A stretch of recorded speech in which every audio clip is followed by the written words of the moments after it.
에버노트와 구글 스마트 투자법 한번 보도록 하겠습니다. 우선 이렇게 에버노트 하나로 뒀을 때랑 그리고 구글 어플이랑 하나로 각각 뒀을 때는 그래도 활용은 가능하지만 크게 좀 부족한 부분이 좀 보이긴 하는데, 그래도 이렇게 두 개 합쳐서 보게 되면 정말 시너지가 작은 정도가 아니에요. 정말 엄청난 시너지를 같이 발휘할 수 있어요. 그래서 제가 그 부분들에 대해서 어떻게 좀 활용하면 될지, 어떻게 활용할 수 있는지에 대해서 말씀드리겠습니다. 우선 인장 보고서 정리라고 한다면 손품, 비품, 발품이 있어요. 보통 손품이랑 발품 많이 들어보셨을 텐데 비품은 뭘까요?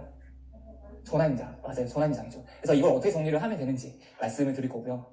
그리고 투자 물건을 정리를 해야 돼요. 투자를 하기 전이나 투자를 하고 나서 어떻게 물건을 정리하면 되는지, 이런 건 기준까지 포함이 되는 거잖아요. 그래서 정리를 정말 잘 하셔야 돼요. 이 정리가 잘못되면 잘못된 투자를 할 수도 있는 거예요. 그래서 정리를 잘 하셔야 되고, 계약 전후, 지금 이제 계약 전후까지 가는 거예요. 계약 전후에 어떤 확인을 해야 되는지 이 부분도 꼭 체크를 하셔야 돼요. 그리고 신축을 하면 이런 없겠지만 구축을 했을 때 인테리어 해야 되죠. 그리고 분양을 받았을 때 아파트를 분양받게 되면 하자 보수 기간 있나요, 없나요? 있죠. 새 아파트들도 하자 보수 기간이 있는데 구축 인테리어 하면 어떨까요? 하자 보수 기간도 필요하겠죠. 그래서 어떻게 관리를 하는지, 그리고 각 사항에 어떤 체크리스트로 관리를 하는지, 이런 부분들을 다 말씀을 드릴 거예요. 우선 임장 보고서 처음 시작할 때 계획 짜는 거예요. 근데 보통 임장 보고서 처음 할 때 뭐 만드시나요? 표지 만드시죠. 이쁘게. 근데 그거보다 더 중요한 거는 계획을 짜는 거예요. 이제 노트예요. 동탄 임장 보고서 작성 계획. 다른 곳 임장할 수도 있죠. 그럼 어느 지역 임장 계획을 하는 거예요. 임장 보고서 작성 계획을 하는 거예요. 그리고 노트를 선택해서 이거 플러스 버튼이 있어요. 여기 플러스 버튼을 클릭하게 되면 여기 체크박스가 있습니다. 기존에 이것도 변경됐어요. 바뀌었어요. 그래서 체크박스가 있는 거고, 이 체크박스를 클릭을 하시면 이렇게 나와요. 체크박스. 그러면 작성 계획을 해야 할 일 리스트업을 할 수 있어요. 임장 보고서 쓸 때 개요, 인구, 상위 계획, 입지 결정수 중에 직장, 교통, 학공, 환경, 공급, 분위기, 임장 정리, 시세 지도, 매물 정리, 비교 평가, 1등 물건 뽑고, 이런 식으로 순서가 진행이 될 거잖아요. 그러면 이거 다 하는 거예요. 그래서 내가 제일 먼저 뭘 해야 될지, 이거 끝냈으면 뭐 해야 될지, 여기 다 나오는 거예요. 이 계획대로 실천을 하면 되는 거죠. 여기다가 원칙 달력처럼 일정을 잡아주면 좋아요. 이때까지는 이거 하고, 이때까지는 이거 할 수 있게끔 그렇게 지정을 해 두시는 게 좋아요. 그리고 개요별 노트도 만들 수가 있어요. 이렇게 보면 노트북을 선택을 해요. 임장 보고서 이렇게 스택이 있어요. 그리고 노트북이 동탄이라는 노트북이 있습니다. 이걸 클릭을 하시면 이제 여기 노트를 만들겠죠. 처음에는 이렇게 가득 찬 게 아니죠. 체크박스 한 것처럼 그 계획의 제목들만 있겠죠. 동탄 학군, 동탄 교육, 동탄 일자리, 동탄 인구, 이게 끝이에요. 여기는 아무 채워져 있지 않고 노트만 만들어주는 거예요. 그리고 나서 내가 이거 해야 되는 날이면 이제 동탄의 학군에 들어가서 학군을 막 써서 넣는 거예요. 이렇게. 그래서 동탄 개요라고 하면 개요, 임장 개요, 지역 선정한 이유, 임장 일시, 임장 어떻게 했는지, 부동산 방문했는지 안 했는지, 이런 걸 다 에버노트에 다 기록을 하는 거예요. 물론 이걸 PPT로 바로 하시는 분들도 있고, 저는 이동하면서 다 작성하기 때문에 이렇게 다 작성을 해요. 이렇게 작성하고 나중에 PPT로 옮기는 작업을 하긴 하는데 편하시게 하시면 돼요. 그래서 저는 이렇게 하고 워드로 옮긴 적도 있어요. 워드로 옮기게 되면 보통 임장 보고서 PPT로 작성하시는 분들도 있고 워드로 작성하시는 분들도 있거든요. 어떤 것도 상관없어요. 임장 보고서 쓰는 이유가 뭔지에 대해서 정확히 아시면 돼요. 임장 보고서는 남들한테 보여주기 위한 게 아니에요. 나 스스로 이 지역에 대해서 가장 자신있게 알기 위해 쓰는 거기 때문에 내가 알기 쉽게, 내가 편한 툴로 작성하시면 되는 거예요. 그래서 노트 작성하시고 전화 임장, 기품 팔기를 할 때는 이렇게, 저는 보통 이렇게 해요. 분위 임장 돌고 시세를 보면서 여기 좀 이상한데? 이런 게 궁금한데? 이게 상상이 되잖아요. 여기 가봤는데 여기 입지가 더 좋은데? 가격이 더 싸네? 실제 이런 물건들이 살아있을까? 생각을 하는 거예요. 그리고 나서 시세 지도 그리죠. 그리고 전화를 해요. 물어볼 내용 확인해서 전화를 드려요. 그리고 나서 이렇게 정리를 하죠. 부동산이 괜찮다. 여기에 나중에 전화 임장으로 끝내는 게 아니라 실제로 가서 매물을 봐야 되겠다. 다음에 더 방문해야겠다. 두 번째인데 두 번 다 친절했다. 내가 물건을 사게 되면 나중에 여기에 전세를 내야 되겠다. 이런 것까지 다 체크를 하고 정리를 해두시는 거예요. 그러면 이렇게 전화 임장을 하는 이유는 이거예요. 시세 검증하기 위해서. 시세가 지금 너무 왔다 갔다 하잖아요. 시세가 지금 오늘 다르고 내일 다른데 어떤 게 진짜 시세인지 몰라요. 그럼 전화로 몇 군데만 전화를 해본다면 정확한 시세를 알 수 있겠죠. 그렇게 전화 임장을 통해서 살아있는 시세를 볼 수가 있는 거예요. 들을 수가 있는 거예요. 그 물건에 팔린 물건인지 아닌지, 이런 것까지. 그리고 보유 물건이 많은지도 확인할 수 있어요. 보통 네이버 부동산에 매물 개수가 많은 사람도 있고 적은 사람도 있잖아요. 근데 많다고 해서 물건지 부동산일까요? 아닐까요? 물건지 부동산이라고 하면 그 지역의 물건을 많이 갖고 있는 부동산을 말하는 거거든요. 물건을 많이 갖고 있다고 해서 이렇게 네이버 부동산에 올려둔 물건이 많다고 해서 물건지 부동산이 아닐 수도 있어요. 그럼 이건 어떻게 확인할 수 있을까요? 그쵸, 전화 임장에서 여기 물건 거래됐나요? 라고 물어보면 바로 답이 나와요. 어떤 식으로 답이 나오냐면 확인해보고 연락 줄게요. 이러면 그 부동산의 물건이 아닐 수도 있어요.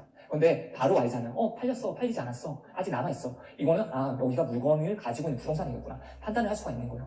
그래서 보유 물건이 많다는 거는 물건을 가지고 있다는 것보다 오히려 더 부지런하다, 이걸 볼 수가 있는 거예요. 부지런하다 보니까 물건을 많이 올려놓는 거예요. 그렇게 저는 판단을 하고 있습니다. 그리고 알기 어려운 점을 해소할 수가 있어요. 임장을 하는데 여기서 어느 학원에 가는지 알 수 있을까요? 몰라요. 학원버스가 어디 있는지. 왜냐면 전에 가면 학원버스가 없잖아요. 어디에 서는지도 몰라요. 그러면 그때 전화해서 물어보는 거죠. 여기 학교는 있던데 학원이 없는 것 같아요. 어디로 학원을 보내나요? 어린이집이 없는 것 같아요. 어디로 어린이집을 보내나요? 이렇게 물어볼 수가 있는 거예요. 근데 물어보기 위해서는 내가 분위기 임장을 할 때나 궁금한 게 분명히 있어야 되는 거예요. 근데 임장을 다니지 않고 바로 질문을 할 수가 있을까요? 그게 더 어렵기 때문에 임장을 정말 열심히 하면 궁금한 점들이 생길 수밖에 없어요. 그럼 그때 그렇게 궁금했던 점들을 물어보는 거예요. 물론 전체적으로, 전국적으로 봤을 때는 저희가 더 많이 알 수도 있어요. 그런데 부분적으로 봤을 때, 그 동네만 봤을 때는 부동산 사장님보다 더 잘 알기가 어려워요. 그렇기 때문에 부동산 사장님께 이 지역에 대해서 궁금한 점들을 잘 찾아서 물어보시면 좋아요. 그리고 이런 거, 투자자에게 우호적인지. 아마 전화 임장하다가도 상처 받으시는 분들도 많을 거예요. 그리고 실제로 임장하다가도 상처 받으시는 분들도 많을 거예요.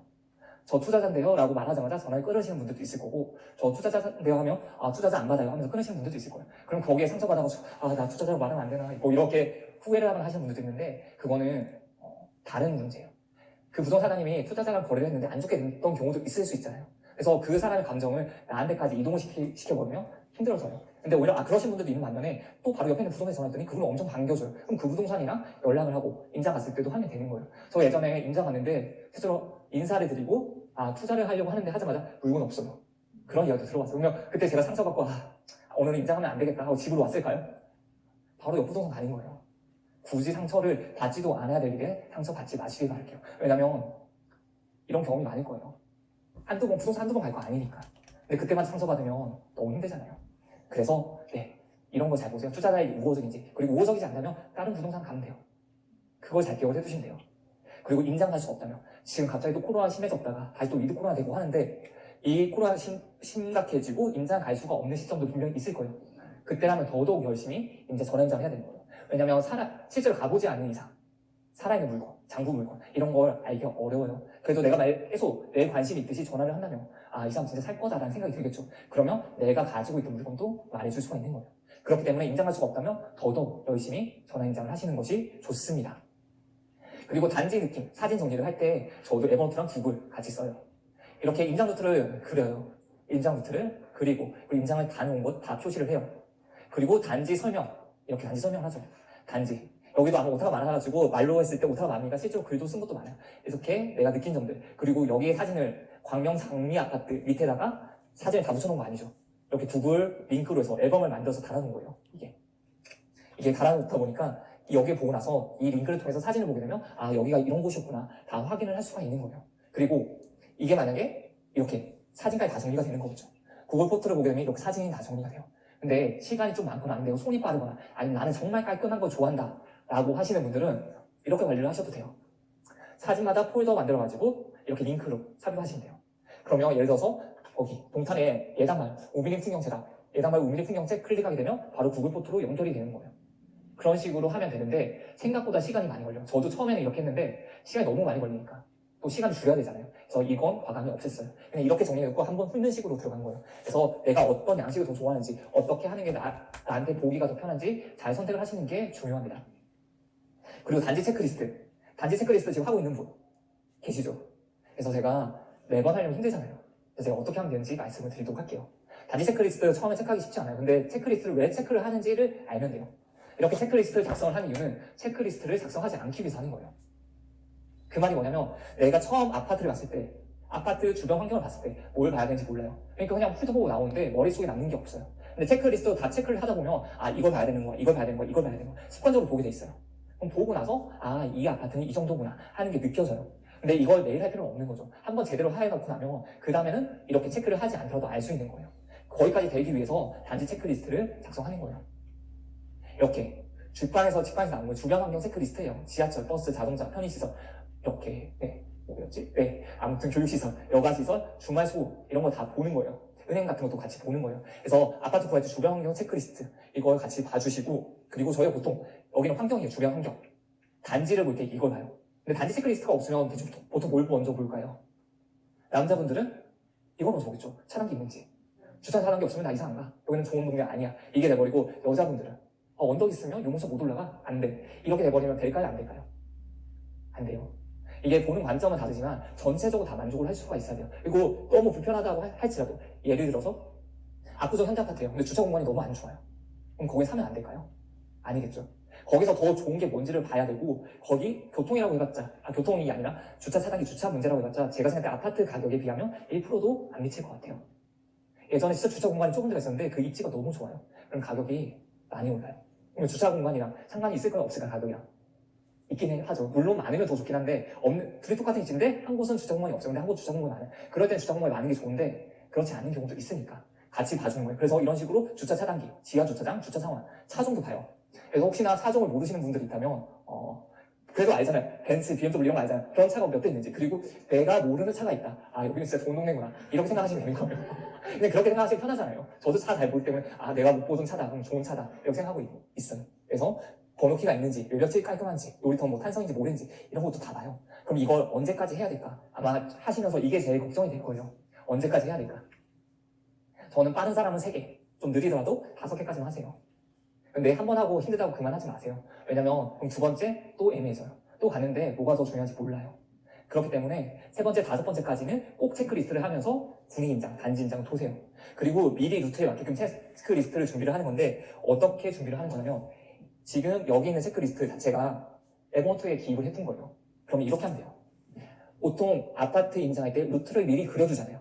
미리 그려두면 이런 식으로 가겠죠. 아파트에 맞게끔. 여기 아파트 단지 이름들이 나올 거잖아요.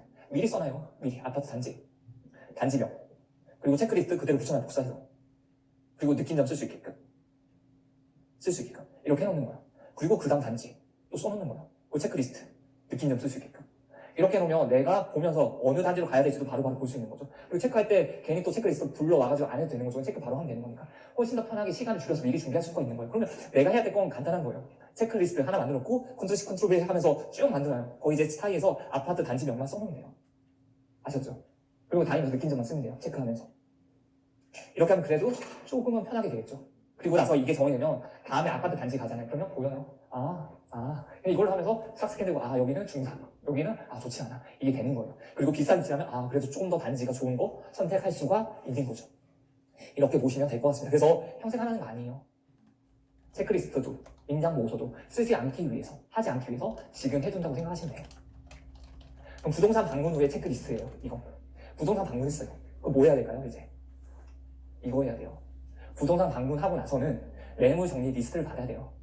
잠시 말씀드렸는데 써주시는 분들도 있고 안 써주시는 분들도 분명히 있어요. 그러면 써주시는 분이라면 쓰는 걸 받으면서 여기 강아지 있던지 맞냐고, 신혼부 있던지 맞냐고 이거 물어보면 되고, 안 써준다면 선생님 제가 기억력이 안 좋았어요. 그러면 제가 한번 말할게 좀 맞는지 봐주세요 하면서 처음 봤던 게 몇 호, 여기 몇 층인데 강아지를 키웠었나요? 여기 잠금 조건이 어떻게 되나요? 이런 걸 물어볼 수가 있는 거죠. 그런 식으로 내가 그 정리를 먼저 해야 돼요. 안 그러면 계속해서 헷갈린 상태로 나와서 정리하기 어렵겠죠. 그래서 가능하면 받으시는 게 좋아요. 아니 내가 정리를 하더라도 거기서 정리가 된 상태에서 나오셔야 되는 거예요. 그리고 세입자라면 재계약 여부를 확인하셔야 돼요. 그리고 수리 여부도 확인을 하시는 게 좋아요. 수리가 얼마만큼 해야 되는지. 그리고 전세 매물 개수 확인해야 돼요. 이때 부동산님한테 전세 몇 개 나왔는지 물어볼 수 있잖아요. 네이버 부동산에서 보게 되면 중복된 매물도 있을 수 있고, 그리고 아예 안 올라간 매물도 있을 수 있어요. 근데 부동산 사장님이 말을 해주는 거는 아마 전산망에 대부분 다 올라가 있을 거예요. 그러면 그 물건을 보고 실제로 몇 개나 있는지 확인을 할 수 있어요. 그리고 그 단지뿐만 아니라 인접 단지까지. 그리고 정말 마음에 든다면 등기부 등본까지 확인하셔야 되고, 그리고 아랫집이랑 관리소 방문해서 누수 여부까지 확인하셔야 됩니다. 만약에 이게 다 되지 않았다 하면 어떻게 하면 될까요? 부동산에 나오기 전에 확인해야 될 사항이에요. 근데 이게 안 되어 있다 이러면 다시 부동산 들어가야죠. 제가 이거 못 물어봤는데 이거 어떤가요? 세입자 언제 나가나요? 이거 물어보러 들어가셔야 되는 거예요. 또 민망하다고 해서 안 들어가게 되면 이 체크가 공란으로 남아있는 거죠. 다 체크를 하셔야 돼요. 그리고 부동산 매물 정리요. 명함 및 상세 내용은 에버노트, 전체 매물 정리는 구글 스프레드시트를 이용하시면 됩니다. 이렇게 명함 받아요. 명함 받고 밑에 정리를 해요. 이렇게 정리를 해두고 이거는 구글 에버노트에서 하는 거예요. 이렇게 종이에다 해주시는 분들도 있고 명함 뒤에다 해주시는 분들도 있거든요. 이걸 하고 나서 사진을 찍어갖고 바로 올리세요. 괜히 이걸 가지고 있다가 또 다시 한 번 더 정리하려면 힘드니까 바로바로 정리하세요. 이거는 제 부동산에서 나와서 하는 거예요. 나와서. 그리고 구글 스프레드시트를 키는 거예요. 이렇게 켜서 정리를 다 할 거잖아. 정리가 된 부분 있고 가격이랑 수리 정도가 정리가 안 돼 있을 거예요. 그러면 나와서 정리하는 거예요. 아까 노트 이거 전부 보면서 몇 통 정리된 거 보면서 가격이랑 해서 보는 거예요. 그러면 이걸 한 번에 다 정리할 수 있겠죠. 이런 식으로 정리를 하셔야 2번 하지 않습니다. 그래서 부동산 매물 방문 시에도 녹음을 하셔야 돼요. 녹음 어플은 여러 개 있는데 뭐 좋은 녹음기도 되고 간단하게 녹음할 수 있는 걸로 하면 돼요. 이때 녹음을 하는 이유는 뭘까요? 전화 임장이랑 똑같습니다. 처음에는 잘할 수가 없어요. 그래서 가서 내가 어떤 식으로 말하는지, 아이스 브레이킹은 잘 하는지, 좋은 게 있어요. 아이스 브레이킹 할 때 좋은 거, 내가 이걸 말했는데 상대방이 웃고 잘 풀리는, 좀 분위기를 몽글몽글하게 만들어주는 그런 대화가 있는데, 그런 대화가 있을 때는 무조건 기입을 하는 거예요. 다음번에 가서도 똑같이 쓰는 거예요. 그런 거예요. 그리고 내가 질문했을 때 좋은 대답이 나오는 거 다 체크를 해주시는 거고, 내가 부족한 부분들은 하나하나, 그리고 가끔 가다가 내가 질문했는데 갑자기 분위기 싸해지는 거 있잖아요. 그때는 이제 그런 질문들은 절대 하면 안 될 질문 리스트에다가 남겨주는 거예요. 그런 식으로 해주시면 되고, 그리고 아이스 브레이킹, 사장님 의견도 꼭 물어봐요. 처음에 이제 내가 아이스 브레이킹 안 된 상태에서 이상한 질문을 하게 되면 사장님 정말 싫어할 수도 있거든요. 근데 좀 아이스 브레이킹 된 상태에서 분위기 좋은 상태에서 물어보면 괜찮아요. 예를 들어 이런 거예요. 분명 부동산 사장님들 중에 투자를 진행하시는 분들이 많이 있거든요. 그럼 그분들한테 오늘 5개 물건을 봤는데 어느 게 제일 좋을까요? 투자자로서 봤을 때 어떤 게 제일 괜찮을까요? 물어볼 수 있는 거잖아요. 근데 아이스 브레이킹이 전혀 안 된 상태예요. 그냥 말도 일절 안 했는데 사장님 어느 물건이 제일 좋아요? 라고 물어보면 네, 물론 말은 해주시겠죠, 사장님이. 근데 대충 말씀을 해주실 가능성이 높은 거예요. 그래서 좀 아이스 브레이킹도 좀 잘 하시고, 그리고 사장님 의견도 한번 물어보시면 좋아요. 내 의견이 맞는지, 어떻게 생각하는지 한 번 더 물어보시면 더 좋을 것 같습니다. 네, 그리고 계약 전 확인 사항이에요. 이거 투자 기준입니다. 저환수 원리, 저평가, 원금 보존, 수익성, 황금성, 리스크예요. 이걸 문신으로 새기는 분들도 있다고 들었습니다. 아무튼 보이는 데만 다 써주세요. 저환수 원리. 그래서 이거는 체크가 하나도 안 된다면 매수하면 안 돼요. 앞마당 입자기 유시 저평가 요구 확인하고 원금 보존 가능한지 전세가격 보는 거고 수익성을 보면서 투자금 얼마 되는지 그리고 200% 수익률 가능한지 또는 내 기준이 100%라면 100% 수익률이 가능한지 황금성 꼭 봐주셔야 되고 그다음 리스크 체크 해주셔야 돼요. 특히 뭐 잔금 준비되지 않은데 내가 잔금 마련할 수 있는 것보다 좀 더 큰 물건을 산다면 더 금액이 비싼 물건을 산다면 상당히 당혹스러운 상황이 생길 수도 있어요. 지금 주담도 잘 되지 않죠. 이럴 때 잔금 갑자기 쳐야 되면 문제 생길 수도 있기 때문에 이런 거 정말 잘 체크해 주셔야 돼요. 그리고 이렇게 계약을 할 때는 이렇게 문구도 미리 정리해 주세요. 그리고 이렇게 계약할 때 이 문구를 컨트롤 C 해가지고 보내주세요. 이 문구 포함시켰으면 좋겠다고요. 이게 우민혜님 경험담에 상당히 잘 표현이 되어 있습니다. 여기 표현이 되어 있기 때문에 이거 필요한 부분들 체크해가지고 이거 부동산인한테 보내주시면 돼요. 이렇게 해서 이런 문구들이 포함이 돼야 돼요. 특히 이 중에서 가장 중요한 건 이거예요. 동물 반입 금지. 전기, 수도, 가스 등은 임대인이 수선, 소모품은 임차인이 수선. 왜냐면 동물 반입 금지는 정말 좀 새가 나가기 어렵다. 그럴 때는 뭐 새, 강아지, 반려견 키우시는 분들께 당연히 주는 건 괜찮아요. 그런데 그분들이 할 때 분명히 반입이 했다 그러면 파손 사항에 대해서는 보상하는 걸로 미리 특이하게 다 써두시는 게 좋아요. 왜냐면 얼굴 붉힐 일은 가능하면 안 만드시는 것이 좋거든요. 근데 이게 없을 때 어떤 문제가 생기냐면 이런 문제가 생길 수가 있어요. 제복 혹시 보이나요? 임차인이 뱀을 키우네요. 경매 낙찰로 받아 전세 내놨는데 빌라에 며칠 전 세입자가 입주를 했어요. 그런데 여기 뱀집이에요. 여기 혹시 보이시나요? 뱀 두께? 콘센트 하나가 이 정도인데 그 반만한 두께를 가진 뱀들 20마리 들어갈 수 있겠더라고요. 매도를 하려고 하는데 이렇게 뱀이 들어가 있으면 집 보러 온 사람들이 지금 볼 수 있을까요? 못 볼까요? 보기가 쉽지 않겠죠. 이런 문제들 진짜 만에 하나지만 이런 경우도 있을 수 있기 때문에 이런 조항들을 넣는 거예요. 그리고 전기, 수도, 가스 등 임대수선 너무 당연한 거지만 이걸로 얼굴 붉힐 일이 있는 거예요. 예를 들어 형광등이 고장이 났는데 집주인분한테 고쳐주세요. 이렇게 바라는 수도 분명히 있을 거고 아니 뭐 이상하게 고장이 났는데 뭐 당연히 고쳐주지만 뭐 오고 가고 하면서 좀 소통이 안 될 수도 있는 부분들이 있고 그래서 미리 이렇게 특약에다 넣어두시면 훨씬 더 깔끔하게 일 처리를 할 수 있을 거예요. 그래서 특약 꼭 넣어주시는 게 좋습니다. 네, 이렇게 돼요. 그리고 전세가 안 나간다면 지금은 전세가 부족하게 잘 나가잖아요. 근데 전세가 잘 나가지 않는 상황들도 있어요. 그때는 어떻게 할까요? 전세가 잘 나가지 않을 때 보통 전단지를 만들어요. 그리고 뿌리는데 전단지를 먼저 만들 필요는 없을 것 같아요. 저는 전단지를 만들어 본 적이 지금까지 단 한 번도 없거든요. 그 이유는 미리 어떻게든 전세 다 빼려고 했어요. 1등 물건 만들기. 1등 물건을 만들려고 했었고 저는 이렇게 해서 전세 안 나가면 일단 부동산에 연락을 해요. 부동산에 연락을 해서 전화 드리고 뭐 부동산에 연락이 와요. 그러면 저는 구글 포토에다가 앨범 만든다고 했잖아요. 그 링크를 보내줘요. 이건 개수의 제한이 없잖아요. 그냥 제가 최대한 잘 표현할 수 있는 거 전부 다 해가지고 보내는 거예요.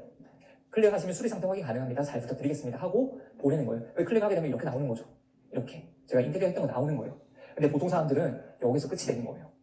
근데 저는 어떻게 하냐면 이렇게 했어요. 근데 전세가 이 부동산에 안 나갈 수도 있잖아요. 이 부동산에 안 나갔을 때 전 문자를 보내요. 이렇게 사장님 전세가 한동안 안 나가서 연락드렸었는데 계약이 되었습니다. 신경 써주셔서 감사하며 다음에 또 연락드리도록 하겠습니다. 새해 복 많이 받으세요. 이렇게 팔렸다는 걸 인지를 하잖아요. 다른 사람 통해서 아는 게 아니라 제가 말씀을 드리는 거잖아요. 그러면 사장님 어떤 생각을 할까요? 아, 얘 그래도 나쁜 애는 아니구나 생각을 하겠죠. 감사합니다 하고 다음에 제가 맡기더라도 좀 그래도 좀 잘 봐주지 않을까요? 저는 이것 때문에 관계를 좀 신경 많이 쓰는 편이에요. 이건 진짜 남들이랑 하나 다른 점인데 그리고 한 가지 더 말씀드리자면 복부사면 안 돼요. 너무 똑같이 쓰면 안 돼요. 그렇기 때문에 이런 점들 잘 체크해서 하시면 좋을 것 같고 예의 같은 게 상당히 중요해요. 내가 할 수 있는 최대한의 예의를 지키시는 게 좋아요. 인테리어 관리요. 다음. 견적 및 자재. 견적 및 자재 가격 알기 어렵잖아요. 그럼 어떻게 하면 되냐면 방산시장에 하루 휴가 내고 가세요. 여기 가셔가지고 인테리어 하기 전에 한번 가세요. 그리고 나서 벽지가 얼마인지 도기가 얼마인지 하나하나 타일이 얼마인지 가보세요. 그러면 가격의 평균이 나오거든요. 그 평균을 가지고 어제 도급을 하기가 어려우니까 인테리어 업체에 맡겨야 되면 그 다음에 인테리어 업체를 가는 거예요. 그러면 견적을 이렇게 뽑아요. 그럼 제가 봤을 때 이렇게 도급으로 했을 때 이렇게 하나하나 다 맡겼을 때 가격이 한 24평 기준으로 1,000만 원 정도가 나왔어요. 그러면 이렇게 인테리어 업체에 맡기게 되면 한 1,200, 1,300 나오겠죠. 그러면 그 중에서 이제 1,000만 원이란 기준을 가지고 가는 거예요. 이렇게 인테리어를 하면 1,000만 원이겠구나. 그럼 총액을 보는 거예요. 여기서는 조금씩 더 비싸고 싼 부분들이 있을 수 있어요. 근데 총액에서 이거 1,500, 1,600이다? 그럼 여기는 좋은 자재를 쓸 수도 있지만 여기 인테리어 업체에서 조금 더 많이 가져갈 수도 있겠구나 생각을 할 수도 있는 거고 한 1,200 정도 똑같은 자재 썼는데 1,200 정도는 여기는 그래도 괜찮구나 이렇게 판단을 할 수가 있어요. 근데 그걸 모르는 상태에서 바로 견적을 내게 되면 모르는 거예요. 그냥 말하는 게 가격 같은 거예요. 그래서 비싸든 싸든 그 지역 내에서 좀 저렴하면 싼 것처럼 보이는 건데 실제로 이걸 방산시장에 봤을 때 그 기준으로 봤을 때는 비쌀 수도 있는 거거든요. 그래서 기존 원가 자체를 알면 돼요. 방산시장에 가게 되면 이렇게 나와요. 자재비 플러스 인건비 이 두 가지가 나오는 거거든요. 인테리어 업체에 가면 수고비 정도가 더 나오는 거죠. 그렇기 때문에 수고비가 얼마나 측정되는지를 내가 물품이 딱 정해져 어떤 종류의 자재로 인테리어를 하는 게 정해졌다면 그 다음에 이제 수고비 차이가 나는 거니까 이걸 오히려 더 잘 확인할 수가 있다고 생각이 됩니다. 그래서 처음에 이제 이렇게 견적을 내요. 근데 나중에 되면 내가 어떤 자재로 쓸지 다 알잖아요. 그럴 때는 문자로 보내는 거예요. 그냥 그 인테리어 업체들, 그 지역의 인테리어 업체들 번호를 다 뽑아놓은 다음에 이렇게 어디 부동산에 추천받아 연락드리고 도배 장판 가격 문의드립니다. 어디 아파트 33평형 구조입니다. 도배와 장판 시공하려고 하고요. 거실은 강화마루 되어 있어 따로 도배는 하지 않을 겁니다. 그러면 이제 방 장판이랑 도배하는 거죠. 근데 다 나와 있어 모델명이. 그럼 이걸 똑같이 복사시켜 놓고 여러 인테리어 업체에다가 뿌리면 되겠죠. 그 중에서 제일 좋은데 가격도 좋고 잘하는 거 뽑으면 되는 거죠. 인테리어 하면 할수록 더 쉬워져요. 저는 인테리어 좀 많이 해본 편이에요. 그러다 보니까 제가 어떻게 해야 되는지 그 리스트도 정해져 있고 가격도 어느 정도 정해져 있어요. 그래서 그 가격을 알기 때문에 오히려 이런 식으로 보내면서 적당한 가격 찾아서 인테리어를 할 수 있는 거예요. 그래서 처음에는 이렇게 순서대로 하는 게 좋아요. 방산시장 가보고 그리고 가격 견적 한번 내보고 그리고 그 다음에 이제 이런 식으로 아마 점점 더 시간이 절약할 수 있을 거예요. 그리고 이렇게 인테리어 하자 체크를 하는 거예요. 하자 체크할 게 정말 많은데 도배 같은 경우 도배지 모델 확인 그냥 하얀색이라고 했는데 하얀색도 종류가 정말 여러 가지인 거 아시죠? 살짝 노란빛 나는 것도 있을 거고 살짝 푸른빛 나는 것도 있을 거고 정말 회색빛 나는 것도 있을 거고 아니 정말 하얀색도 있어요. 그럼 그 중에서 내가 정말 품번을 잘 구분이 안 된다면 품번을 보고 확인을 해야 되는 건데 그래서 확인을 해줘야 되는 거예요. 벽면 모서리라든지 끝지점 도배 보는지 정말 많이 있습니다. 그리고 장판 같은 경우도 꺾임 시공 어떻게 했는지 이연 쪽에 실리콘 확인을 해보고 이게 됐는지 안 됐는지 안 됐으면 좀 해달라고 말씀을 드려도 되는 거죠. 조명 같은 거 할 때 작동 잘 되는지 이런 까지 체크리스트를 하나 쫙 만들어 두시는 게 좋아요. 그래서 갈 때마다 이거 그냥 대충 보는 게 아니라 하나하나씩 체크해가면서 이거 좋아 이러면서 확인을 하시는 게 좋아요. 그리고 계약서 관리 잘해야죠. 집이 한 개 있을 때는 내가 몇 동 몇 톤지도 기억이 나요. 한 50대 있으면 어떻게 될까요? 몇 동 몇 톤지 기억이 안 날 수도 있어요. 물론 그렇게 되고 기억이 안 나고 싶겠지만 일단 기억이 잘 날 거예요. 하지만 그 나중을 위해서 미리 다 정리를 해두신다고 보면 돼요. 이렇게 저도 주위 자산에서 사업자 등록증, 계약서 이렇게 있어요. 여기 폴더에다가 여기 스택에다가 다 정리를 두는 거예요. 이 노트에다 계약서 보고 다 스캔해가지고 다 사진 찍어서 넣어주세요. 그리고 수리를 해놓는데 수리를 하게 됐을 때 이게 나중에 비용 처리가 되는 부분들이 있어요. 샤시 같은 게 대표적인 예인데 샤시를 해놓고 견적서를 받아놓고 영수 같은 거 해놓고 근데 이걸 그냥 저장을 안 시켜놔요. 근데 나중에 제가 양도를 해야 되겠어요. 물건을 팔면 이걸 언제 어느 날짜에 이걸 했는지 기억이 날까 나지 않을까요? 못해요. 그럼 공제 못 받아요. 적은 돈은 아닌데 공제를 못 받아요. 그렇기 때문에 다 정리를 해주는 거예요. 이거 에버노트에 정리를 해두면 돼요. 그러면 어느 아파트 치면 계약서부터 시작해서 어떤 시공까지 했는지 싹 다 나오는 거예요. 그리고 은행 입출금 내역까지 싹 다 저장해주는 거예요. 그러면 생각해보세요. 지금 2019년 7월이에요. 근데 제가 2030년에 이걸 매도를 해요. 찾을 수 있을까요? 자신 없어요. 그러면 이 비용은 비용을 못 받는 거죠. 그렇기 때문에 이걸 미리미리 정리해 두셔야 돼요. 처음 하실 때부터 이거 습관으로 기르셔야지 나중에 한 10채 쌓이고 20채 쌓이는 데 시작한다? 네, 안 할 가능성이 높아요. 그렇기 때문에 미리미리 해두세요. 그리고 계약 후 점검사항이에요. 계약서 스캔으로 저장하셔야 돼요. 조금 전에 말씀드린 것처럼 계약서 받으면 사진 찍고 이걸 에버노트에 옮겨 놓으세요. 그리고 인테리어 사진 같은 경우는 전부 다 구글에다 다 옮겨 놓으세요. 그리고 폴더별로 저장을 해 놓으세요. 그렇게 해야지 나중에 찾아야 될 일이 생겼을 때, 예를 들어 그런 경우도 있어요. 내가 집을 세입자에 다 맞췄어요. 근데 갑자기 세입자가 좀 기분이 나쁜 일이 있었는지 집을 안 보여주겠대요. 그럼 세입자 못 맞추잖아요. 그럴 때 사진 찍어놨으니까 이거 다시 또 아까 제가 보내드렸던 것처럼 이렇게 부동산에 지금 세입자분께서 특정한 이유가 있어가지고 지금 집을 못 보여주니까 혹시 오는 사람 있으면 이거 인테리어 사진 보여드리자고 하면서 보낼 수가 있는 거예요. 그래서 미리 해놓으셔야 돼요. 전세 재계약할 날에 미리 연락을 해야 돼요. 한 장금 4개월 전에. 혹시 매도를 할 생각이 있다면 6개월 정도 전에 거래를 해야 되겠죠. 그런 걸 잘 체크를 해가지고 해주시는 게 좋아요. 그리고 재계약 시 유의사항. 이제 혹시나 임대사업자가 있다면 표준 임대차 계약서를 작성을 하고 거기 렌트홈에 등록을 하셔야 돼요. 이거 등록하지 않으면 벌금이 있기 때문에 렌트홈까지 등록하는 거 잊지 마시고요. 그리고 이 모든 것을 에버노트와 구글에 저장을 해두시면 됩니다. 그렇게 해야지 잊지 않아요. 아니면 잊을 수도 있어요. 다들 머리가 상당히 좋으세요. 그런데 그럼에도 불구하고 해야 될 일이 너무 많아요. 그리고 다 상상을 한번 해요. 내가 집이 그냥 예를 들어서 100채다. 그러면 하루로 다 챙길 수 있을까요? 근데 이걸 한 채일 때부터, 두 채일 때부터 해두는 거예요. 그런 연습을 미리 해두셔야지 나중에도 하기가 편해지는 거예요. 그래서 에버노트와 구글을 사용하는 이유는 내 시간이 절약하기 위해서요. 이건 정말 제가 사용해보니까 정말 획기적으로 줄어드는 부분들이 많아요. 그래서 꼭 잘 사용하셨으면 좋겠어요. 앞에 말씀드렸던 어플도 그래요. 어플도 내 시간을 절약해주는 거, 플러스 정보를 잘 찾을 수 있는 거. 여기도 마찬가지예요. 구글 에버노트도 내 정보를 관리하고 잘 찾을 수 있고 내 시간을 절약시켜줄 수 있는 거. 그걸 잘 기억하고 어떻게 하면 내가 더 잘 사용할 수 있을지 생각해 보셔야 돼요. 처음은 말씀드렸다시피 힘들어요. 습관이 안 돼 있으니까. 근데 나중에 되면 자연스럽게 에버노트를 키는 자신을 볼 수 있어요.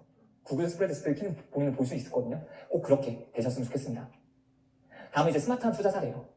투자 경험담입니다. 우선 10억 달성기를 제가 썼어요. 네, 이 10억 달성기 아마 2019년 말에 썼던 것 같은데 이때 10억 달성기를 썼어요. 근데 제가 이 10억 달성기를 왜 썼을까요? 누구는 자랑하고자 썼다고 하더라고요. 근데 제가 이거 자랑해서 뭐 하겠어요? 자랑하려고 쓴 거 아니에요. 제가 이거를 올린 이유는 이걸 말씀드리고 싶었어요. 여기 계신 분들이 전부 다 10억을 달성할 수 있다는 그런 믿음을 가지고 확신을 가질 수 있게끔 해드리고 싶었어요. 그리고 제가 물론 다른 분들보다는 조금 빠른 시간, 조금 빨리 투자를 시작했지만 다 성공한 투자는 아니었거든요. 그래서 그런 걸 복기도 한번 해보고 싶었던 거예요. 전부 잘한 투자인지 아닌지. 근데 제가 생각했을 때 전부 잘한 투자 아니에요. 그리고 그때 제가 할 수 있었던 물건들 중에 최고의 물건을 투자했던 거 아니에요. 그래서 그런 점들을 말씀드리고 싶었고, 그리고 제가 다른 사람들이랑 다 차이점이 있다면 포기하지 않았던 거. 이게 월부에 한번 있어 보시면 알겠지만 쉽지 않아요. 1년 살아남기도 쉽지 않고 더더욱 더 오래 살아남기 쉽지 않아요. 그런데 포기하지 않고 살아남았던 분들은 본인이 목표로 했던 것보다 더 많은 성과를 이루는 걸 많이 봤어요.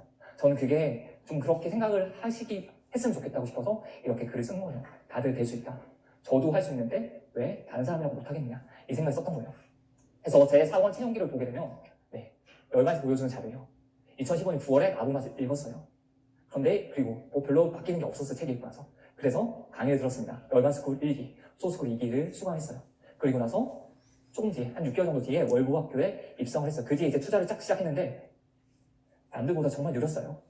전 투자 공부하고 나서 1년 동안 투자를 못했어요. 자신이 없어서. 잃지 않을 자신이 없어서 못했어요. 그 뒤에 이제 좀 투자가 속도가 좀 붙어가지고 늘어났는데 이때 제가 오늘 말씀드리고 싶은 건 사오기 투자예요.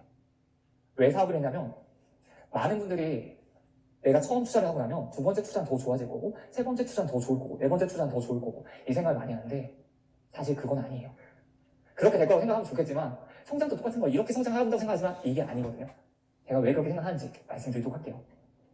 그럼 제 4원 채용입니다. 어딘지 맞춰보세요. 일단 서울이에요. 서울. 그리고 비행기 배가 보이는 곳이요. 제가 여기 임장 갔을 때 정말 놀란 게 뭐냐면 가는데 위에 보면 소리가 진짜 심하게 나는 거예요. 비행기 소음.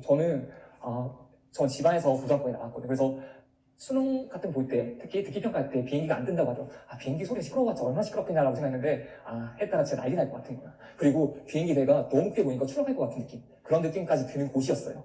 그리고 북향이에요. 보통 아파트에 북향이 있을까요? 없을까요? 정말 좋은 동네 가야겠어요. 한강 보이는데. 강남에 한강 보이는데. 그냥 북향을 뚫어야지 한강이 보이잖아요. 근데 여기는 한강 안 보이겠죠? 네, 그런 집이었어요. 그리고 보통 많은 사람들이 피하는 집들이 북향, 피하겠죠. 탑층, 사이드. 사실 여기 북한이 아니죠. 남향이 아닌 모든 거죠. 동탑사, 북탑사, 서탑사 이거 들어보셨나요? 보통 피하는 물건. 이 중에 2개만 해당이 돼도 피하는 건데 저는 북향의 탑층의 사이드였어요. 근데 잘한 투자였을까요? 잘못한 투자였을까요? 네, 이 부분을 잘 말씀드리도록 하겠습니다. 제가 이걸 왜 투자를 했냐면 제가 그때까지 전부 다 수도권 인근, 서울 인근 일기 신도시라든지 아니면 좀 좋은 수도권에 투자를 하고 있었어요. 그러다 보니까 혹시 서울에서 투자를 하고 싶은데 이런 생각이 들었어요. 그리고 입지가 좋았어요. 입지가 좋았는데 입지가 좋은 건 옆에 붙어 있었어요. 그러니까 그 지역 자체로는 입지가 좋지 않아요. 근데 그 입지가 좋은 지역 옆에 붙어 있었거든요. 그래서 이거 영향을 받을 수 있을까? 라는 생각이 들었고 가격이 너무 저렴했어요. 여기랑 제가 좀 비교를 했던 곳이 부천이었는데 서울임에도 불구하고 부천보다 더 쌌던 거예요. 싸지 않나? 이런 생각이 들었었고 그리고 경험을 쌓고 싶었습니다. 혹시 귀가 약한 분 계시나요? 좀 징그러운 거 못 본다. 아, 다행이네요. 없네요. 좀 경험을 많이 했어요. 결로 경험인데 일단 사진을 좀 보여드리도록 하겠습니다. 이게 제가 이 물건을 보고 나서 너바나님께 메일을 보냈어요. 이걸 사도 되는지. 그때 보냈던 게 장점이냐 단점이냐 제가 체크한 거 보세요. 장점, 신정 내거리역 도보 15분에서 20분. 장점이냐 단점이에요? 네, 도보로 초등학교 이용 가능한 건 장점이죠. 그리고 자연환경적 측면에서 좋아요. 공원이 잘 되어 있어요. 장점일까 단점일까요? 물론 장점이지만 오히려 편의시설이 많은 게 더 좋지 않을까요? 단지 바로 앞에 버스 이용 가능해요. 단점은 경사가 있는 오르막길. 큰 단점이죠. 그리고 비행기소 커요. 여기 바로 위로 비행기가 날아다니거든요. 그래서 창문 열기가 그래요. 그러다 보니까 냉방기를 지원을 해줘요. 지난번에 보니까 에어컨을 지원을 해주더라고요. 그런 것처럼 지원을 해주는 것도 있습니다. 그러면 이제 여기 어디냐면 양천구예요. 양천구 신정로. 여기가 신정 내거리역 있는 여기에 신정 내거리역이거든요. 그래서 양천구에 있는 아파트를 매수를 했어요. 그래서 저희가 지금 배워왔던 걸 가지고 한번 입시평가를 한번 해볼게요. 직장이에요. 직장 어디서 확인하죠? 네, 금세 잊으신 건가요? 네, 직장 이렇게 볼 수 있죠. 종사자 수랑 사업체 수랑 확인을 할 수가 있어요. 그리고 여기 양천구를 보게 되면 이렇게 와 있습니다. 종사자 수가 10만 명이 조금 넘어가요. 500인 이상 사업체 숫자를 보게 되면 서울에서 비중이 1%도 안 돼요. 그만큼 어떻게 보면 일자리적으로 뛰어난 곳은 아니에요. 그리고 근로소득 연말정산을 보게 되면 양천구가 서울에서 14위 정도가 돼요. 그래서 1인당 금액은 3천만 원 정도가 넘어가기 때문에 거의 서울의 중간 정도 하는 거예요. 근데 이걸 어디서 확인을 할 수 있냐면 부동산 지인에서도 확인을 할 수가 있고 그리고 호인 전문에서도 확인을 할 수 있죠. 그래서 이런 부분을 볼 때 어디서 확인을 하면 되겠다. 이게 머릿속에 떠오르면 좋아요. 가다가 여기는 일자리가 몇 개나 있지? 종사 수는 얼마나 있지? 바로 체크해 볼 수 있는 거예요. 그런 식으로 하기 위해서 앱을 언제 어디서나 쓸 수 있는 거거든요. 그래서 이렇게 보는 거예요.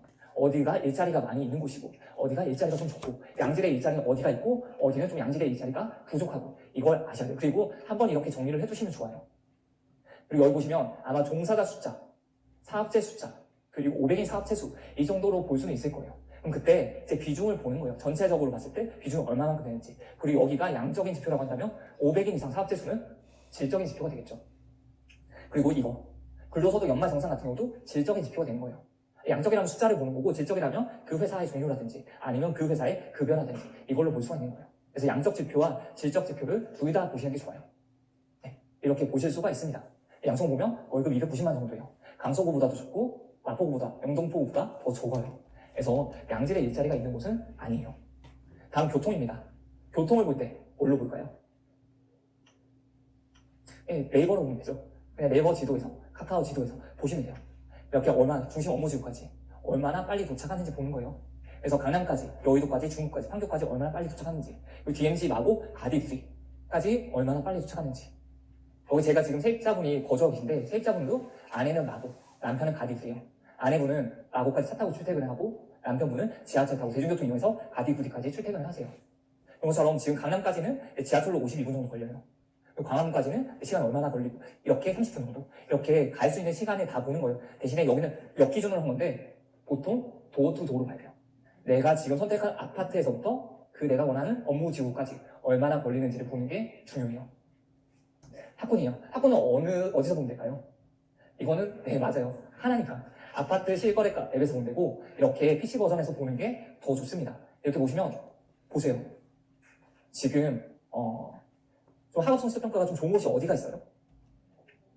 여기 이쪽에 몰려 있어요. 여기에 몰려 있습니다.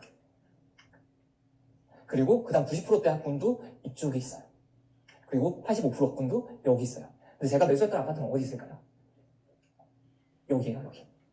그래서 학군력으로 좀 이점을 받기는 어려운 부분이 있고 여기 목동 부분, 신목동 이런 데가 공부를 정말 잘해요. 그리고 학원가들도 여기에 많이 몰려있겠죠.